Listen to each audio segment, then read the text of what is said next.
to wear every single denim cotton that you're closed with. You're closed with. Mind, body, and soul. Was a plan when you have no goal. Was a dream when your gray matter really takes toll. Like a feet when your shoes when you have no soles.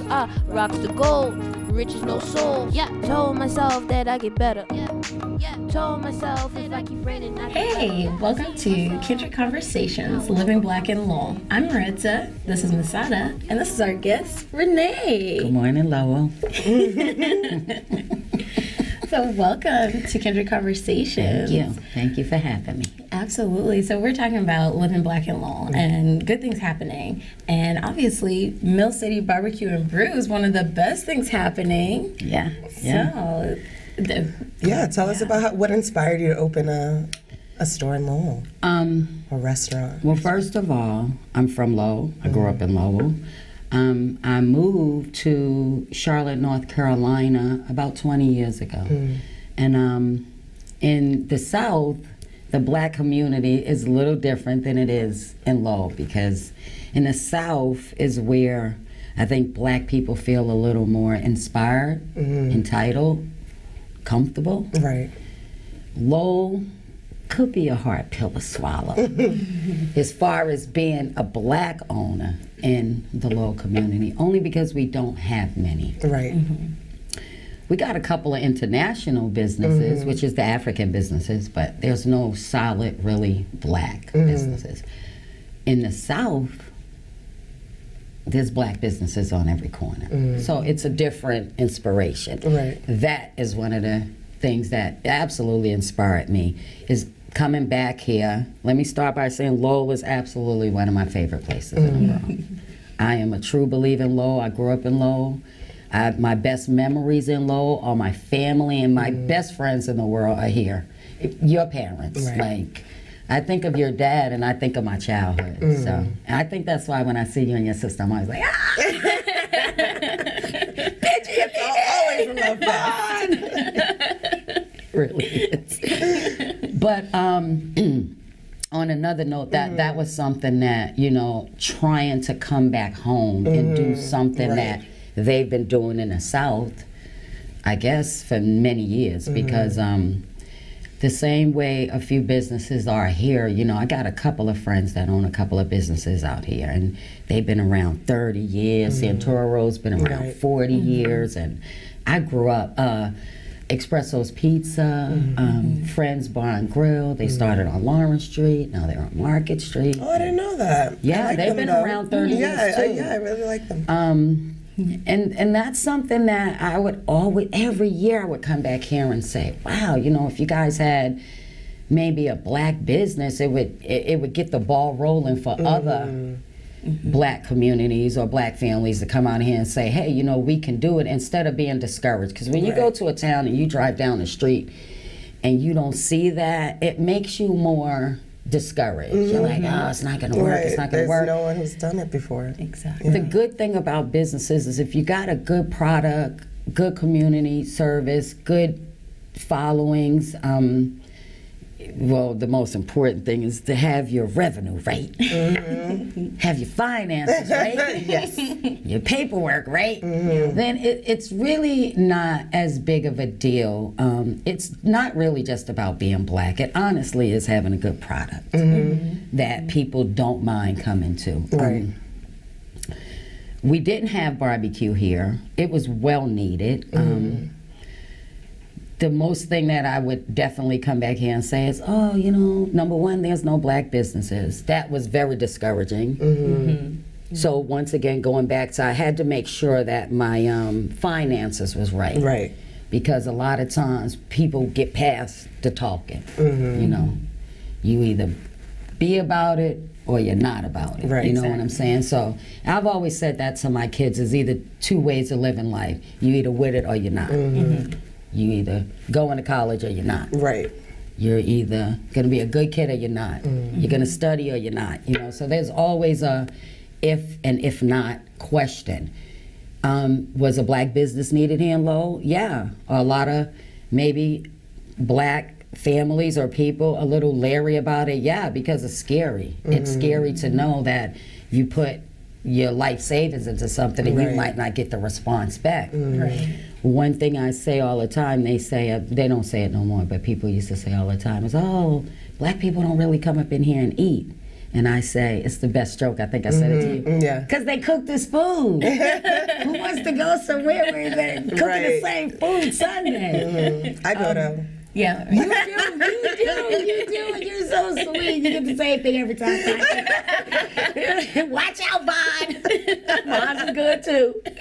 I cannot. Don't give me a woman. Yeah, I don't think it has anything to do with us not supporting each other. Because I tell you what, there are more people here proud of me than you will be surprised. Just parking down the street and parking my car, and I see a friend of mine, Timmy. Hey, Renay, what's going on? Hey, Timmy, I'm so proud of you. Right. I ain't seen him in 2 years. So I don't look at it as us not supporting each other, because I am well supported here, more by the black community, because they were the ones who believed in me. They were the ones who was like, girl, you go, girl. You do that, and we're happy, and we're supportive of it. Everybody don't eat certain foods. I do cook, I won't say, I cook an ethnic menu. You know, we got the mac and cheese, we got the collard greens, we got the fried chicken, potato salad. These are things that I actually grew up on, eating at my own house. You know, we had an Easter dinner, and I swear I didn't eat. Everybody's like, why are you not eating? Why are you not eating? I'm thinking to myself, well, damn, I cook collard greens every day. I don't want any. I don't need that. I don't need that. I don't need. So, I tell you what, being black in Lowell has its advantages and has its disadvantages. It's like going to any other community, any other state, any other city. You just have to have your situation in order. You know, it starts with your finances, and then it starts with your background, of course. And I haven't always had a good background. I mean, that's another thing growing up in Lowell, is everyone knows you. Everyone knows your struggle and your past. And so there are barriers black people in Lowell have to break. And it's only because back in the day, we were known to just be the ones to either get in trouble, live in a project, grow up in Shaughnessy, basically not having those advantages of my friends had. My best friend went to Catholic school every day. And then, you know, here I am, you know, coming out of Bishop Markham. So it was a different advantage for what people thought we can do from what we couldn't do. So I always say, you know, keep your finances right. Keep your paperwork in order. If you can get past the qualifications of anything, you can break any barrier. People are not looking at your skin color anymore. They're definitely looking at is what can you qualify to do? What are you qualified to do? And so being black in Lowell has definitely been more rewarding for someone like me. I have no problems getting through. City Hall, love y'all, always stood by me. The mayor eats there all the time. My friends, you know, I've never given anything outside of a simple show, and not only one of my friends come, but 100 of them come. The food is really good, so I can say that. We put our hearts and soul, and that's the thing about black cooking, is it comes from the heart. You know, it's not as basically as bougie and it's as expensive as a lot of foods are going out to eat today. It's very expensive to go out to eat today. So I pry on getting your money's worth. You know, like in the South where you get them big plates of food. You're full when you leave the table. Nowadays, you don't really get that in a lot of restaurants because people are not so much into the food part of it. It's everything else that goes with it. So I can honestly say that it's been very rewarding here for me because the food was needed. Barbecue was definitely needed here. And I just think, you know, starting out, and hopefully people are following right in my footsteps. Hopefully I've given and inspired enough people to say, especially me, if she can do it, I can do it too. So basically that's it. That's my story. How does Lowell differ from like 30 years ago or 20 years ago when you were, like, especially with the black community, like living in Bishop Markham and Shaughnessy and then moving? So I would say the difference now is that back then we was hindered to only do that.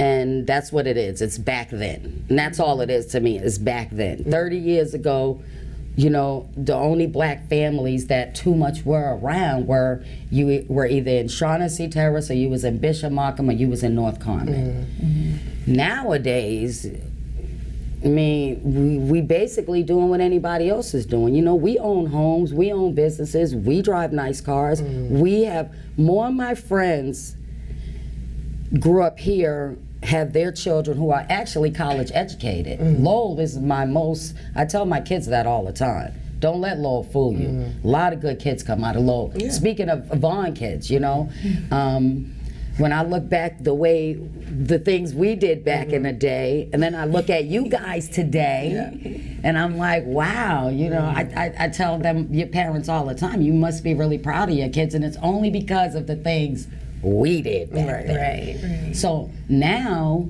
it's, you know, there are more, how can I put it?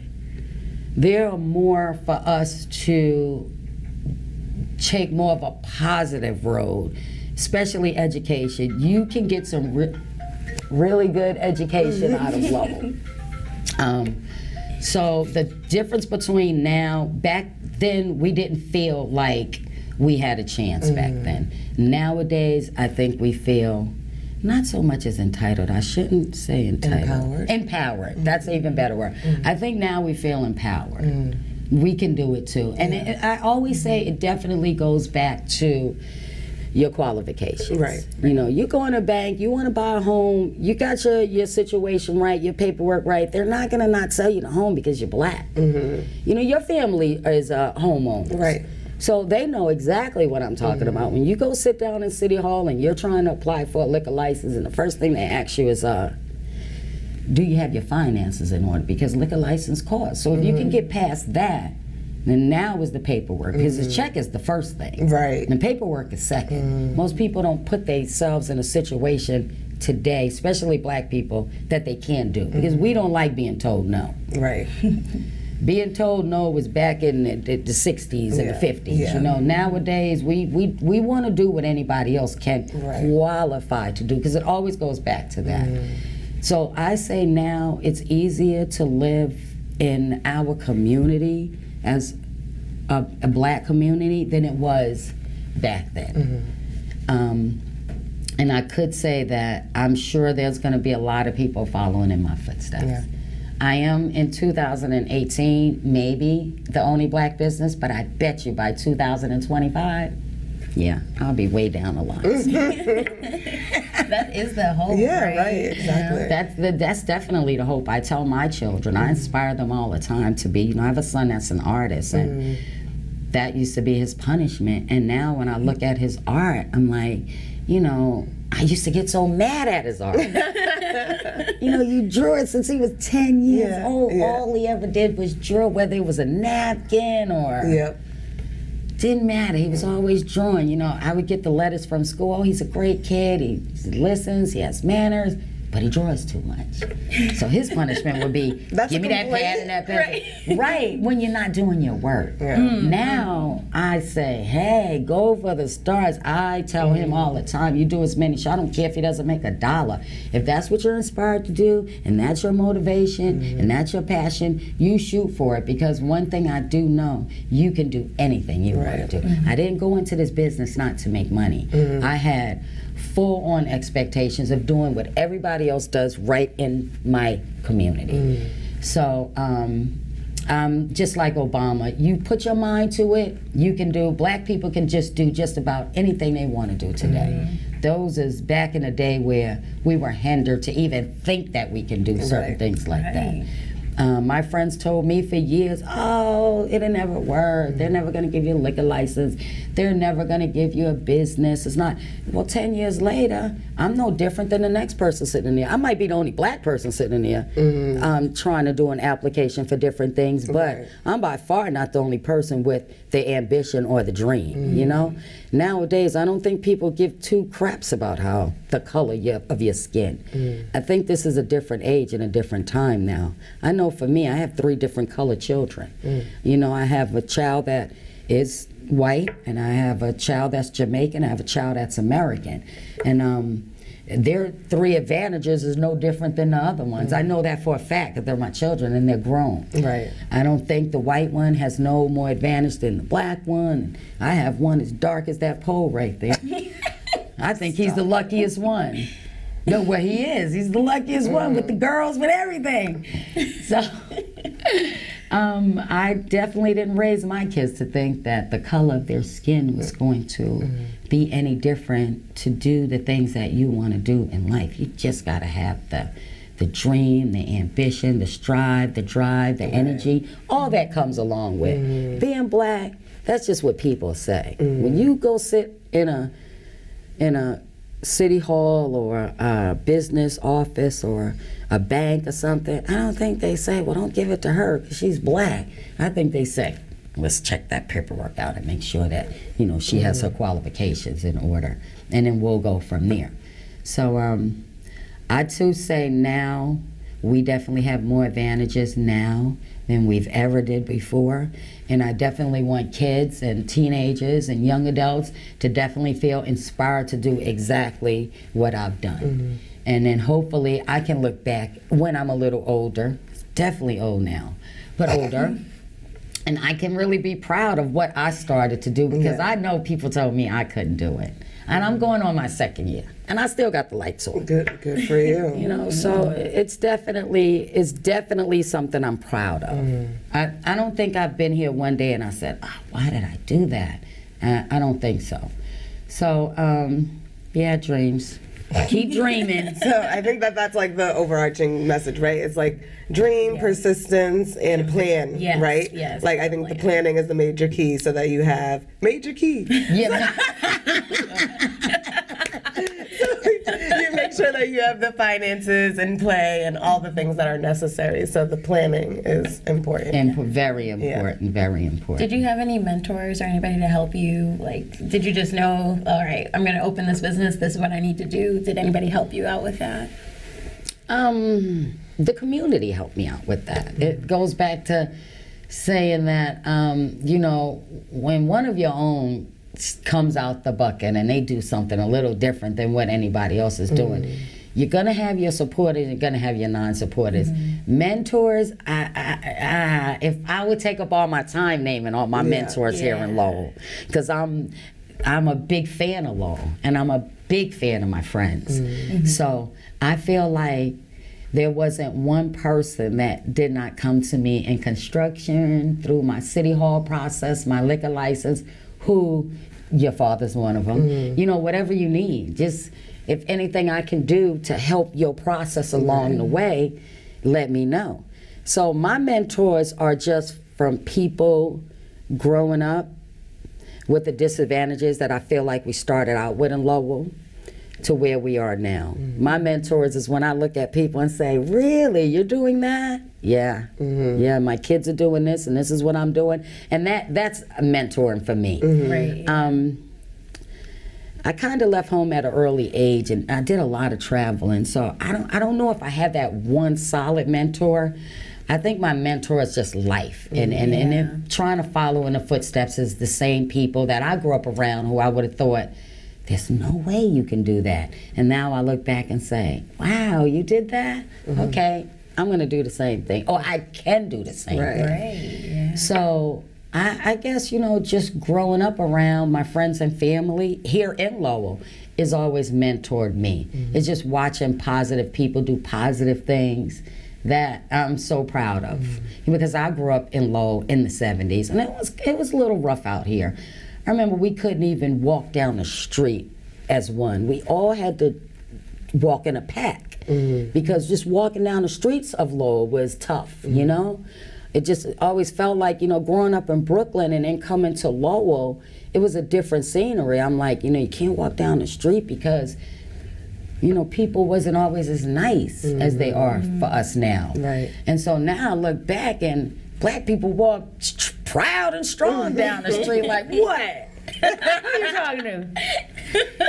So, mentoring in Lowell, period. Lowell has mentored me. And then growing up in a city where we have just talked about there were so many disadvantages to now 2018, it's nothing we can't do. We just had a black president, so I know that was just very inspiring to people all over the world, especially for me, because I was just going into business at that time. Right. And just looking at that inspired me. I won't say Obama inspired me. I just think the whole, okay, let's get out there and do what we need to do to make our black community stronger. The representation. Right, exactly. So, yeah. I think your story is inspiring, and I think like having you on our show is definitely you're gonna have people, you know, looking at you like, wow, you know, she's a woman. She's a black person who owns her own business in Lowell, and like you said, coming from that time in the 70s where things were not so great, even just in general for people, but then being black in Lowell in the 70s and how different it is now, I think that you're an inspiration. You're a role model. Yeah, I don't look at myself Just like own that. it. Just own it. But I appreciate it. I do. I appreciate it. I'm one of those people. I've always been more giving to life than. Let me give you the compliment. Let me give you the compliment. I don't need it. I know that already. But yeah, I hope so. That's one thing that I try to, and that's why I make sure I do every TV show, newspaper, article. Anything I can get the word out there. And just like you ladies said, it's not always about the money. Been in a lifestyle for many years. I definitely know how to go out and make money. Right. But my thing is really a little more inspiring, a little more deeper than just the money. It's sometimes good to know that if there's two people that I can get out of Lowell to even feel like I felt, then I know I've done my job 10 years from now. When I look back and I see different businesses and I say, wow, see, I knew we can do it.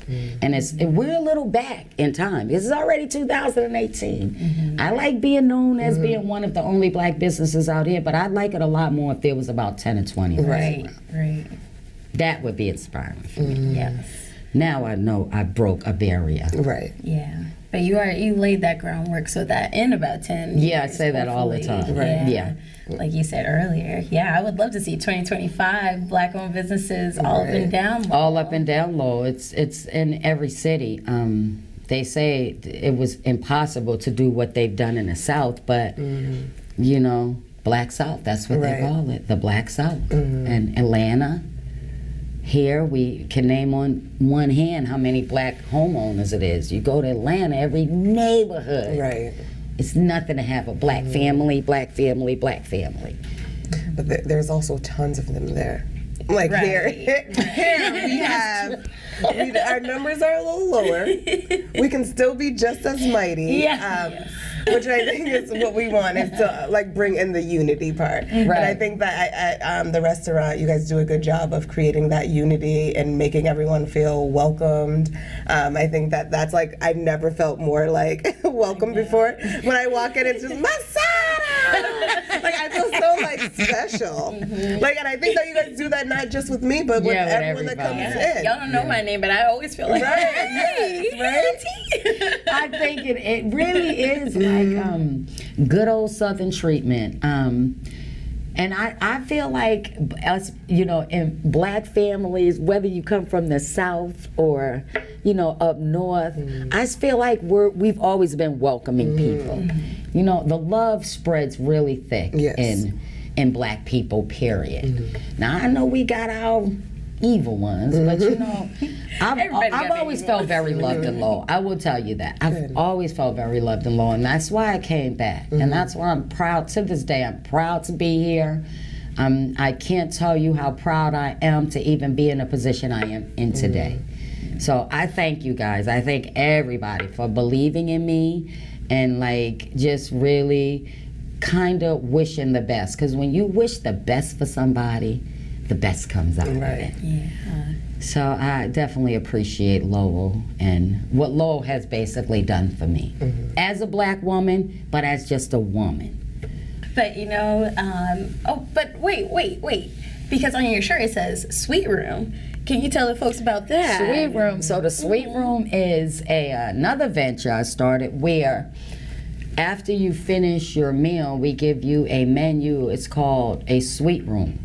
And we have 12 different desserts to choose from. We also have a Friday night barbecue we'll be doing during the summer, starting tomorrow, where we take the barbecue outside after 7. Oh. So from 7 to 10 at night, all the barbecue will be outside, got a little music going, and you know, something to do in the summer. Are you guys having an anniversary? Second year anniversary is actually the end of July. I haven't posted yet, but I will be posting our second year anniversary, which is another great. We do a pig roast hosted by Reggie Knight.